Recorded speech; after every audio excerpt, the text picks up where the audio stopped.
Hey everyone, it's Shawn McBride. Welcome to another edition of the Journey to CEO show. We are going to talk today with Jim Gale.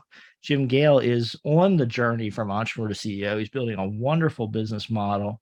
And we think this is going to be valuable to you, the business owner, because we're going to hit on two different things which are going to be really important to you. First, how Jim is building a business, and he's really done a good job of bringing collaboration, teamwork, and really focusing on a great business model as part of what he's doing. But also his core business model will be helpful to you. He's about helping people be self-sufficient, grow food in their yard, really be able to be more independent on your own, which allows you to be a stronger entrepreneur because having that foundation, obviously reducing your expenses, reducing your connections to the system, dependencies, allows you then to focus more about building your business, doing the things you need to do with your life and your family so you can get to your entrepreneurial goals. So we really wanted to hit on both today. I think you're going to hopefully find that interesting. As always, I invite you to join me in the comments and join us in the comments with your ideas, thoughts, what you're learning, future show ideas, but also questions for Jim or questions about what we're talking about. I'm sure we'll probably have Jim back again. So we'd like to hear what you're thinking as the audience. Dr. Ann is working with me. We wrote a book together, which you guys will be seeing soon. We wrote Redirection, which has already been released. It's a short book about redirecting your business. And we have the longer Entrepreneur to CEO book coming up here in the near future. Dr. Ann, you want to say hi to everybody? I want to say hello, and we're so glad that we're actually on our journey, Shawn. I mean, this has been getting this book published has been a lot because we went through a pandemic and we find ourselves adding parts, and we found all sorts of nooks and crannies that we had to really explore with the journey between going and starting a business and then arriving as a CEO and all the stages in between. So it's been a lot of fun. We're getting it published by the end of this year. I think we're really looking for a November publication date. So we're just glad to birth this baby. And so now we're trying to get some people that are case studies and are able to share with us that they have been a part of this journey and what it's like and how you actually envisioned this as you started, Jim, and then where you got to, where you are on the journey. Awesome. Yeah, so Jim, let's toss it to you. All right. Well, my name is Jim Gale, and I was raised in Minnesota. I've traveled to about 47 countries. I think the most important part for me is creating a vision, an inspired vision, which brings the energy, right? The first time I wrote my goals, my college wrestling coach had the whole team write their goals. And I didn't want to write my goals because it just sounded like homework to me. And I was not a fan of homework. In fact, to this day, I consider my self-prescribed or diagnosed ADD as my most important gift, right? If I don't want to pay attention to something, I find somebody else that wants to pay attention to that. And that's how we bring in a team. So I wrote the goals, and what happened was it was Sunday night. I had to have them in by Monday morning. And as I started writing and asking the questions that were on this goal sheet, something triggered in my mind, and I started to dream of a compelling future. That was the key, and it is to this day, is to visualize a future that inspires you to action, right? If your goals in business don't inspire you to get out of bed and do something, then it's not likely going to succeed. So that's the foundation, is to create that vision that gets your butt out of bed in the morning. Yeah, I love that idea. And you are definitely, as we've worked together, you're the visionary type CEO. You've got the big picture, how you want the pieces to fit together, and Dr. Ann and I talk about it in the book, and we've talked about here on the show as well. Sometimes people, fit better in different stages. Sometimes we have serial entrepreneurs. You're an entrepreneur, you start building a business up, and then you sell it, and then you go back to being an entrepreneur and do that for another business and maybe another business. You, Jim, you just really are about painting that picture, and you like to build people around that. You know what you want, not only your company, but the world, how you want to influence the world to change to fit your business. Yes. Well, and one other thing I would say in my research, I have been able to identify that inspiring is the number one characteristic that followers are looking for, that employees are looking for. If you ask them, well, what makes a great leader? I have to be inspired by that person. So having an inspiring vision is critical. And as Shawn and I have written in the book, there are pitfalls in this journey. And so if you can't stay inspired when things aren't going as well as you would like, then you're liable to throw in the towel. So we found that inspiring is an inner fire that you have rather than being motivated just, well, I want to make money, which is external. You're really looking at that vision that is going to keep you moving forward. Yeah, exactly. Yeah, I apologize. My 3-year-old woke up from her nap early and my wife is gone. So yeah, her mom is helping out. But yes, exactly right. And there's something about it. There's all sorts of writings about this, from biblical texts to Napoleon Hill. Napoleon Hill said, whatever the mind of man or woman can conceive and believe, it can achieve. Right. And I'm adding or woman because I've got 4 daughters and I think there's kind of an imbalance here for the last 100 years. But that is not just the ramblings of some guy. That is the guy who studied the most influential and successful minds in the history of the world, the most successful entrepreneurs. So if you unpack that a little bit, whatever you can conceive and believe, you can achieve. So that's a powerful statement. And I took that statement to heart. I said, okay, so then what can I conceive and believe? So I wrote the goals as a wrestler, and I had failed the 2 years previous. I ended up being a 4-time All-American and national champ. Then I wrote my goals again when I was 29 after backpacking around the world, and I wanted to have $3 million in 3 years. I had a teaching degree with bartending experience. So when I got home, and happens to a lot of people, I got home and my roommates, we were all sharing an apartment, trying to save money. I was dead broke pretty much. And they all basically said I was crazy. They said, there's no way, Jim, you can make $3 million in 3 years. You don't even have you don't have any skills that would allow you to do that. I said, I got passion. 3.5 years later, I started a mortgage company then. And then 3.5 years later, we did $1.3 billion in sales. And I ended up buying a boat and living on the ocean for a year. Very nice. So you've done this a couple of times, right? You both lived the entrepreneur to CEO journey once, and now you've reset and you've come out with a new business model, and you're going to do the journey again, right? And Dr. Ann and I said that's a possible business model for you. Why don't you talk about where you are now in this current journey with food, forest, abundance, where you're building things up? Yes, I love puzzles. I love games. I love asking the new questions, and really taking, again, that Napoleon Hill quote to heart and saying, okay, what can I conceive and believe? And what's the problem that I can solve?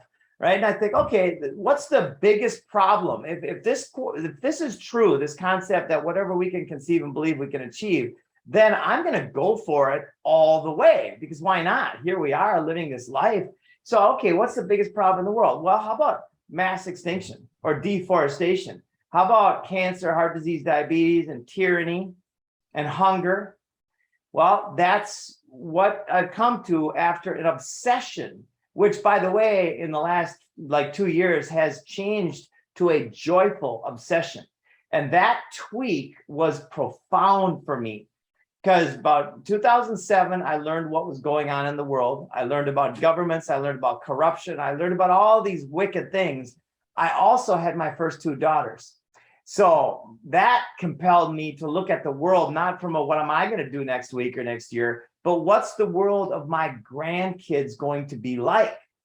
And that's where I got the chills. And I did not see a solution to the insane use of our resources, the mining and destruction and poisoning of our soil, of our air, of our water, and taking all these resources and really just using them in a way that is radically unsustainable. So I went down this path of cognitive dissonance and of pain until I started seeing a vision. And this is where permaculture came in. There's an agricultural design science called permaculture, which stands for permanent culture. And within this science is the solution to all of those things I mentioned. Literally, it's no longer a hypothetical. In fact, it never was, but now I can understand it or understand it very clearly. When we simply turn half of our lawns, there's 44 million acres of lawn in the United States alone. When we turn half of our lawns into regenerative edible landscapes or food forests, we reverse mass extinction, deforestation, cancer, heart disease, diabetes, and it's good for us in every way.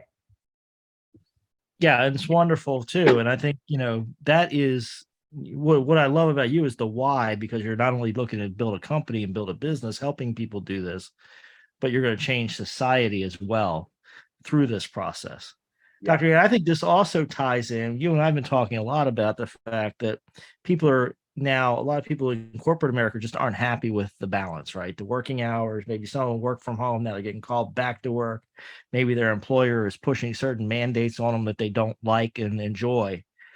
So they're saying, hey, how can I start my business? This fits perfectly with that, doesn't it, Dr. Ann? And how in kind of managing your personal sphere.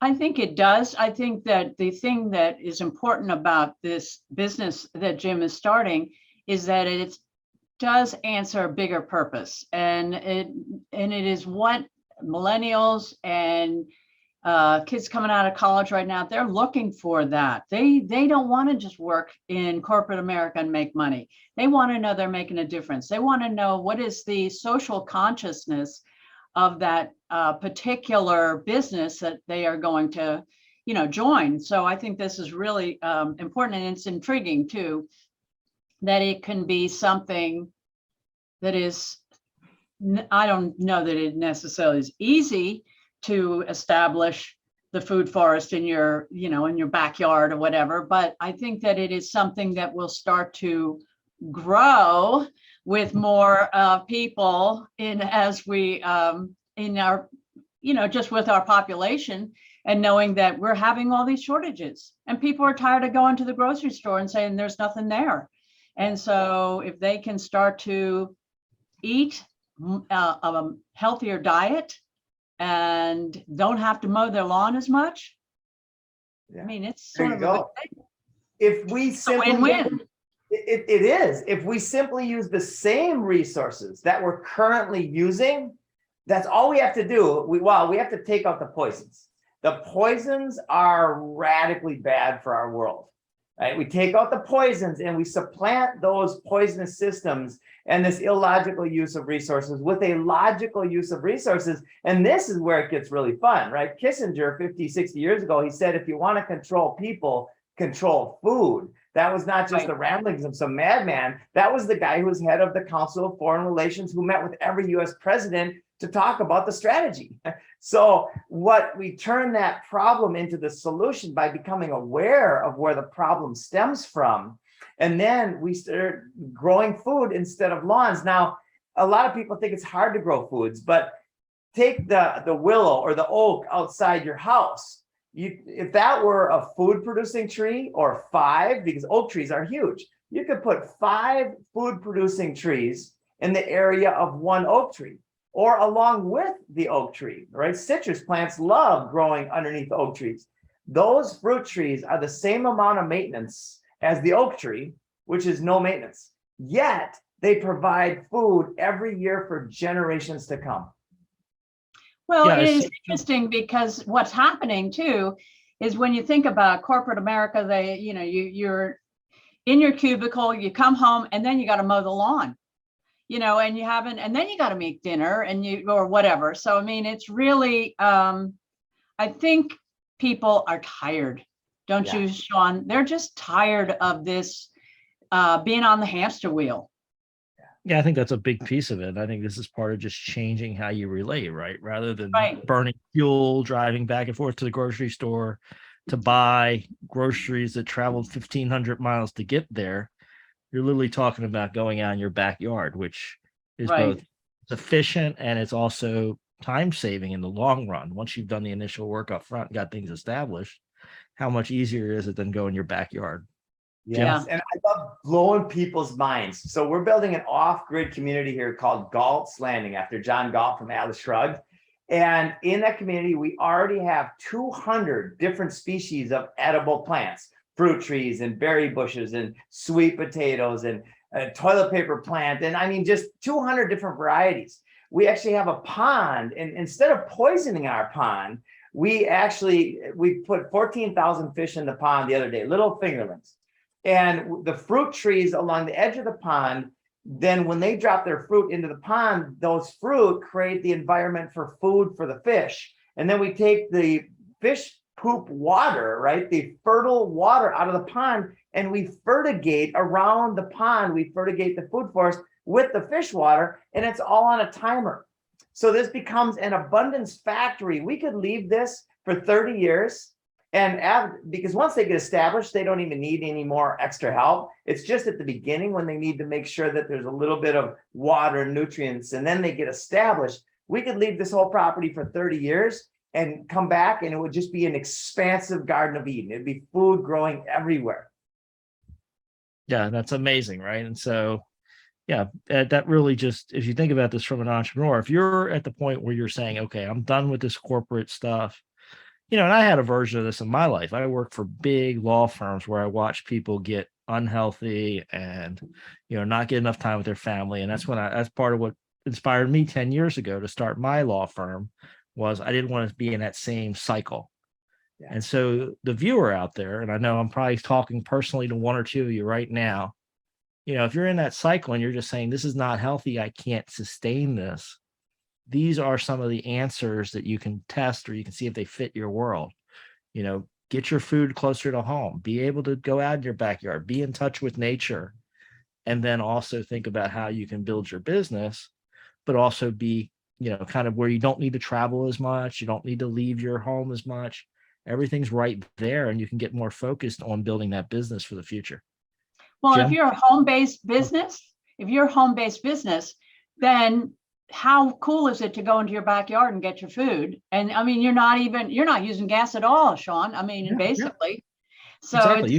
That's what I'm saying. It's going to be very time efficient and energy resource efficient. Infinitely efficient, because now you also use your food forest as a demonstration site to your friends and family and community and neighbors and customers about what's possible. And when they see what's possible, it blows their mind. Like this idea that we use our land on these HOA communities, right, where your land is a liability on the asset sheet, on the every month it costs you money to maintain your land. At Galt's Landing, we don't share. People ask, what's your HOA dues? We're like, we don't have dues. We share profits.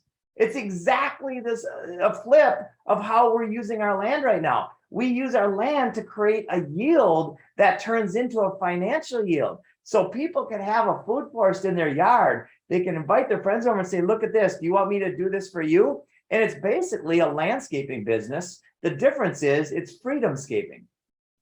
Well, tell me how this starts. How would you start with a person? I have a half an acre backyard, and I'm up in, I'm not down south. I am in Pennsylvania, so that's a different zone. So what do you suggest? How do you, people are saying, hey, how does this work? What would you tell them? How does it work? Everything starts with a permaculture design, a custom design. That's based, number one, on the agricultural zone that you live in. And then number two, on what your goals and vision are for your property. And then the shape and the size of the yard and where the wind is coming from and where the trees are that create shade. What side of the house is going to get the most sun? So one of our designers, 15 months ago, there were 3 of us in the company. Now we have 43 designers, 150 cooperative partners, and 950 abundance ambassadors in 15 months, because it's a food supply chain meltdown, and we've got one of the most relevant businesses to create freedom that exists in the world today. So we would design your backyard to be massively productive. If you want to spend time in your yard, 15 minutes or half an hour every other day, then we could put in some annuals. If you want to simply have perennials that take less maintenance than a lawn, we could do that as well.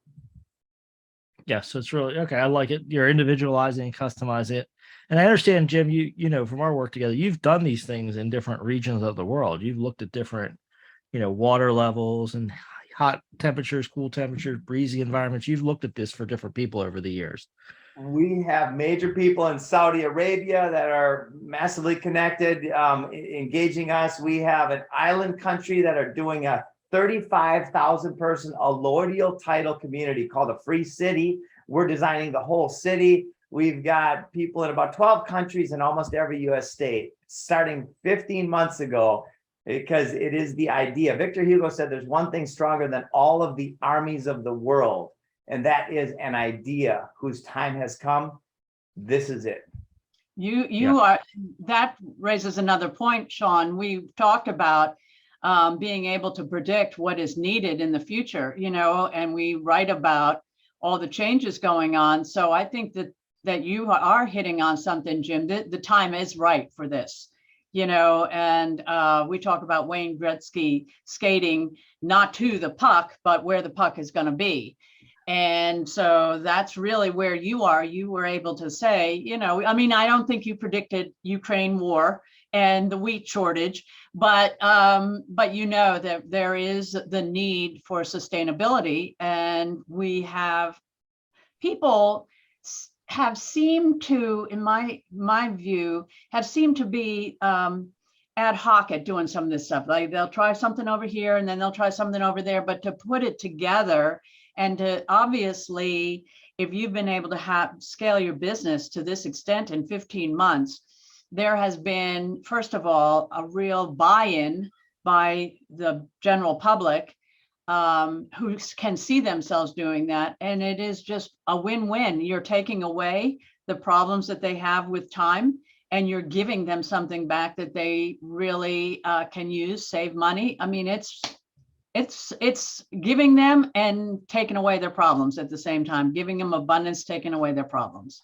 Yes. And the odds of a family having cancer in their family when they eat 1 or 2 healthy meals out of their own property per day go way down. Like in every way, this is a solution to so many different things, from the individual level, the family level, the community level, and then the global level.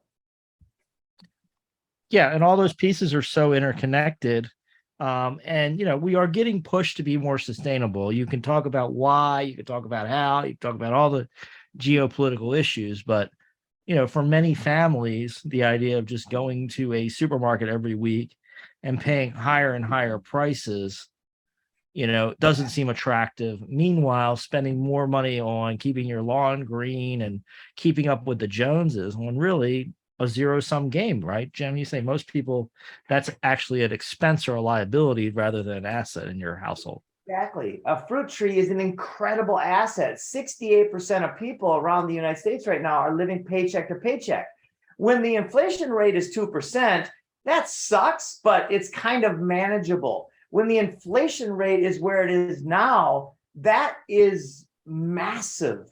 That is, you're either going to stop driving your car, or you're going to stop eating, or you're going to stop paying your electrical bill, because that's the way it is. So we are going through it now. And the solution to a lot of this stuff is when you start thinking from a clear mind, right? My favorite thing is the solution to governmente is light mente, right? The solution to a programmed mind is a free mind. And when we can start freeing our minds, then the energy comes with it. And the energy then is the foundation of action. And that's what it's all about. And service is the foundation of all of it. When we serve, in fact, this is so relevant to me. Have you heard of the Nash equilibrium? John Nash won the Nobel Prize, and back for his mathematical theory on the economics of the world, right? Which changed from Adam Smith, who ran it for 150 years. His theory was the dominant theory. And his theory was, in an economic system, if everybody does what's best for themselves, then we will have a strong economy. John Nash added 2 words: do what's best for yourself and others. And by adding those 2 words, he speaks to the ethics the ethical, voluntary exchange of value. And when we do what's best for ourselves and others, it's just such a win-win on every level. Yeah, I like that idea. And the word that kept flowing in my head as you were speaking a moment ago is alignment, right? You're creating alignment between your home space, your entrepreneurial goals, the greater environment. If you can, like you say, grow some of your food at home, get off of the dependency on the system as much, free up those financial resources, free your time up from maintaining a lawn and turn your time to maintaining your food, and stay at home more because you don't have to make those trips to the grocery store. You don't have to be out fighting inflation. Now you can align yourself to get work on those entrepreneurial goals and build that business better. Big time. Where do you see, Jim, where do you see the business in 5 years, let's say? Our goal is to put ourselves out of business within 15 years because food is free everywhere. And so in 5 years, we'll be in 100 and some countries. I mean, there's miracles, things that are impossible to describe using the Newtonian physics. For instance, after I was on the high wire with Del Bigtree 15 months ago, the producer of my favorite TV show for 10 years of my life, which was Crocodile Hunter, called me up and said, Jim, we saw your work and we would like to do a show focused on you and your vision for society. I'm like, okay, yeah, for sure. Let's do it. 2 days later, I get a call from my favorite actor, the next 10 years of my life, who says, Jim, let's put a food forest in my yard. So we put the two together and we did the first a TV pilot called The Land of Plenty. NBC made us a contractual offer on that, but their morality clause prohibited me from signing it because their morality and my morality are very different. I will not sell poisons on my TV show, for instance. So anyway, so there's every day there's things that are happening that are off the charts that I cannot explain, but they're beautiful.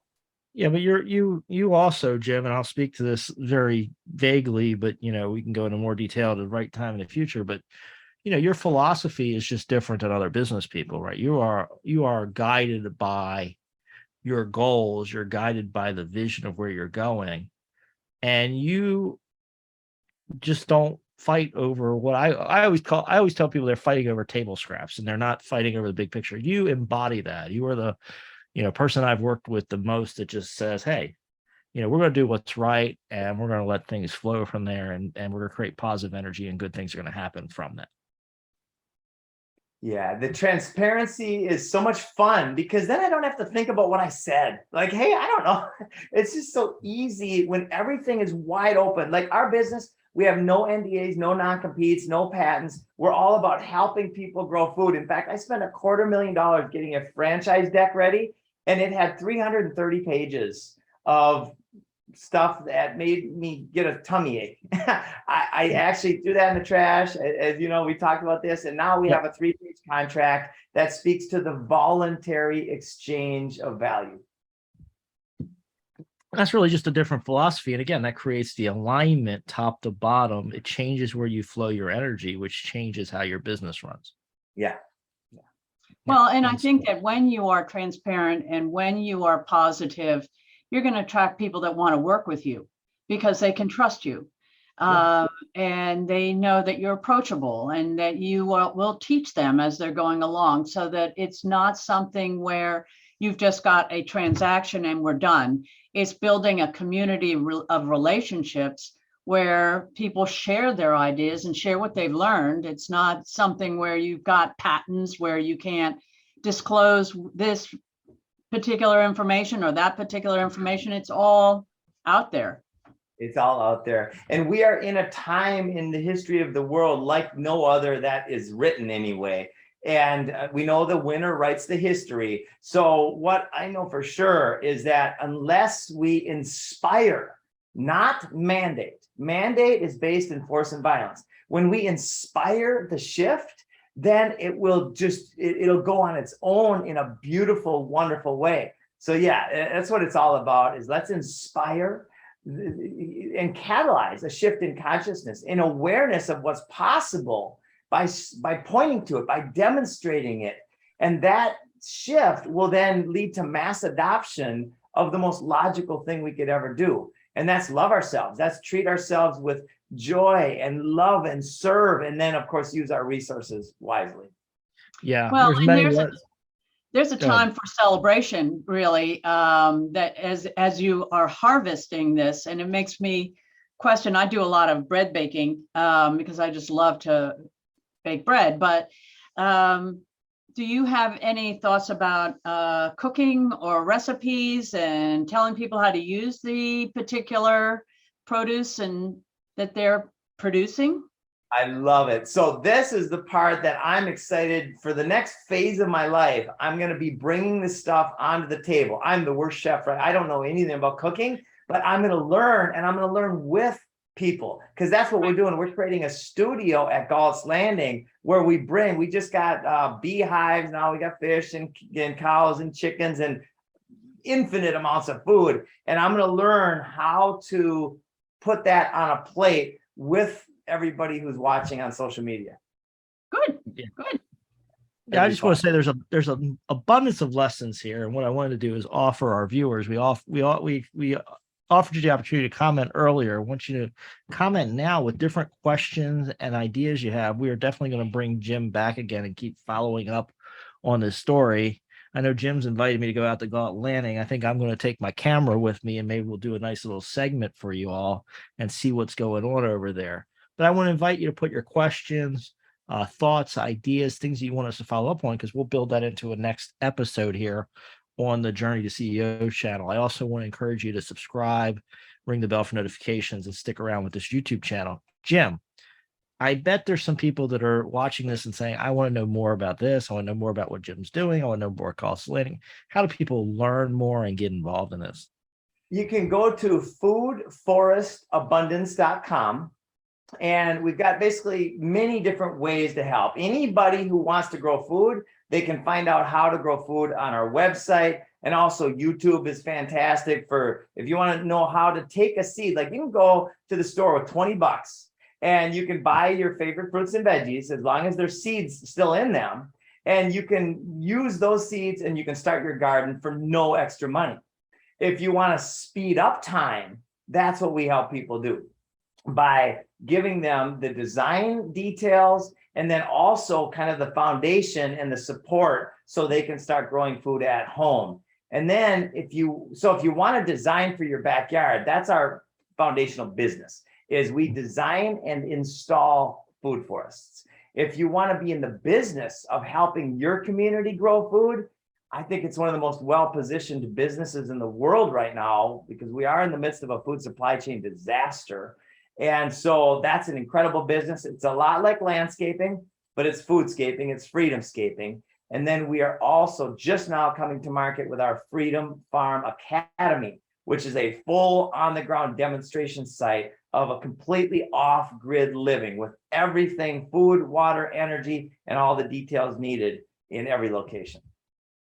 That is fantastic, Jim. And we are, Dr. Ann and I are just re-kicking off the show here as we lead into getting the book. I don't think we could have got a stronger start. I hope you, the viewer, really enjoyed this. And I do encourage you to comment, share, tell your friends, get this conversation going, because I think this is such a valuable topic for all of us to adopt. And I think we can have more follow-up conversations, which I'll let you, the viewers, direct based on your comments. So I'll be reading those. Dr. Ann will be down there as well, and we'll fill Jim in on what you say as well. So thank you, everybody. Dr. Ann, any final words?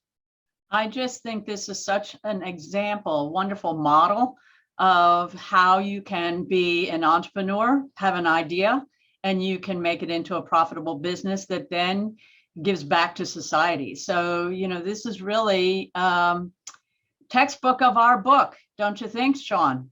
I think it wraps it all up, folks. Thanks for being here. We do really appreciate you. We got more great episodes coming, so stay close to the channel, stay subscribed. Jim, we'll see you again soon. Thanks, everybody. We'll catch you soon. Ciao.